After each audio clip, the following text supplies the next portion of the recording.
So, tayo naman ngayon ay magluluto ng special na pansit. Ito ang ating mga ingredients. Ayan, garlic, onions, chicken meat. Yan ay boiled na. Ito yung aking pinagboilan. Gagawin kong sabaw na mamaya. Meron tayong carrots, sweet peas or chicharo. Then, meron din pa tayo ditong cabbage. Yan. Cabbage. Slice na cabbage. Gagamitin natin ditong oil. Mais oil or optional pwede rin olive oil. Then, soy sauce. Then, itong ating pansit. Super bihon, golden bihon with pansit canton. Lagyan natin yan, mas masarap. Tapos meron din tayong konting magic sarap plus ito Knorr. So uumpisahan natin ito. Dito tayo. So lalagyan na natin ng oil. Gigisahin natin yung bawang ng sibuyas at saka mga vegetables. Ayan.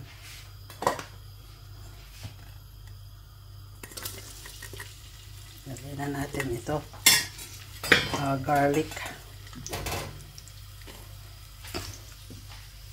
Kasi ako, ang ginagawa ko, pinagsasabay ko na sila. Garlic and onions.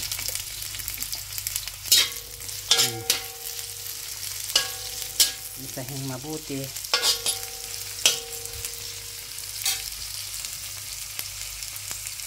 Hintayin natin hanggang sa mag-brown na siya ng konti. So, ayan, medyo brownish na siya. Pwede na natin ilagay ang ating tahog na chicken meat na hinimay-himay ko kanina. Tapos, atin siyang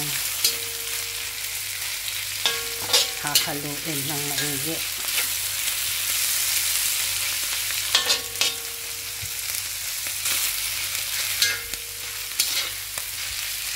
Tapos lalagyan natin siya ng soy sauce. Ito, soy sauce. Medyo kontrolin lang natin, baka masyado lang maalat pagka marami naman.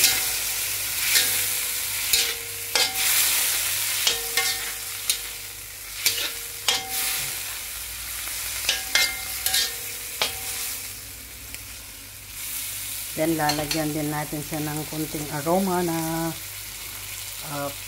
ito, pepper. Kunti lang, pang aroma. Yan.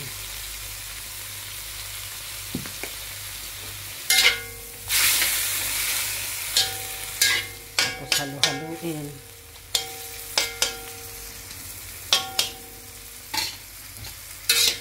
Ituin natin konti para masarap. Then, pwede na natin ilagay yung carrots.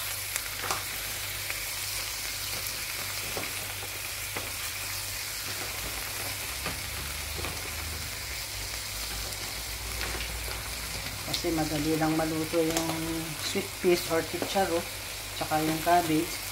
Pwede na natin mamaya ipagsabayin. Yan. Kailangan din halu-haluin.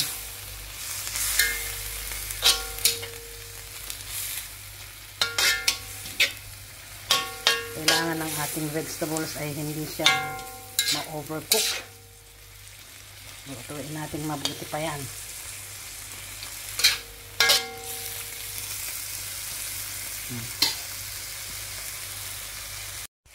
So, ayan. Medyo luto-luto na yung carrots natin. You can already put cabbage at saka yung chicharo or sweet peas. Ayan. Tapos, hahaluin natin mabuti. Lutuin mabuti ang vegetables. para masarap. Pero wag lang i-overcook para hindi mawala yung pinaka-vitamins ng ating gulay. Haluin mabuti. Yan.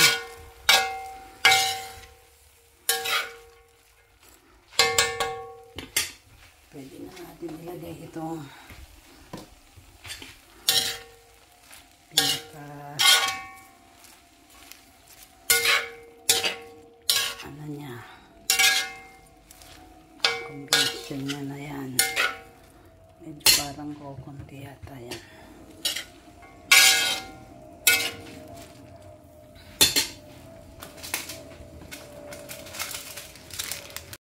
So, ayan, maganda ng pagkaluto ng ating vegetables. At yan ay ililipat natin dito sa isang container para hindi siya ma-overcook mamaya. Ayan, ilipat natin lahat yan dyan.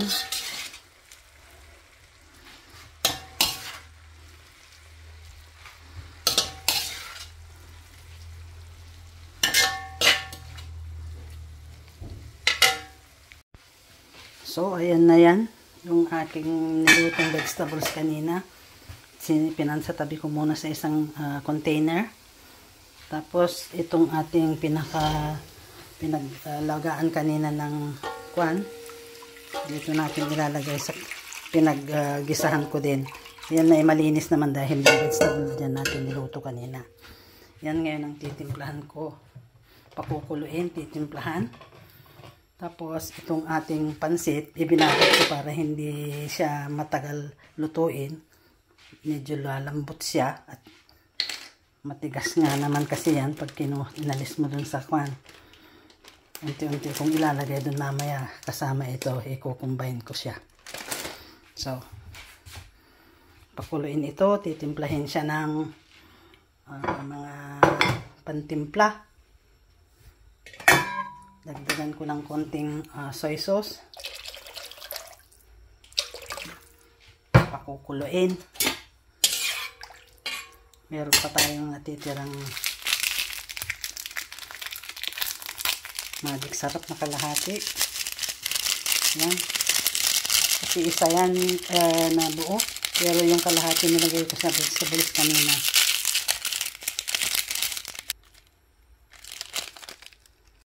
Ayan, kumukulo na. Pwede na din natin ilagay yung nor, ang palasa. Tapos halu-haluin mabuti yung kanyang sabaw.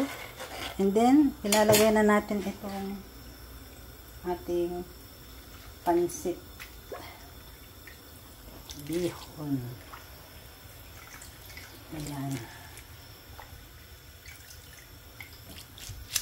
Para masarap. Lutuin natin mabuti yan. Tayin pa natin kumulo. Tapos mamaya ilalagay din natin yung pansit canton. Ayan, since okay na siya, antayin natin maluto ng konti yung pansit, saka ilagay natin yung pansit canton mamaya. So, ayan, pwede na natin ilagay yung ating pansit canton na kombinasyon niya. Mas masarap yan, pansit. Kombinasyon niya. Yan, hahaluin natin mabuti. Haluin mabuti. Yung sa maluto.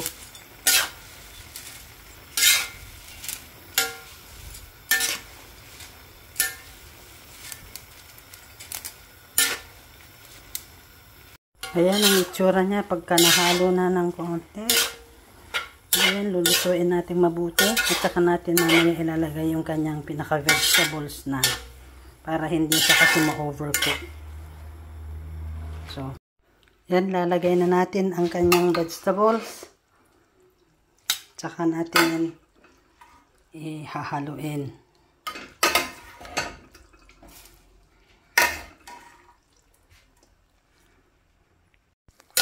So, yan, hahaluin natin para maganda ang pagkaluto. Ayan, luto na siya. Ready na.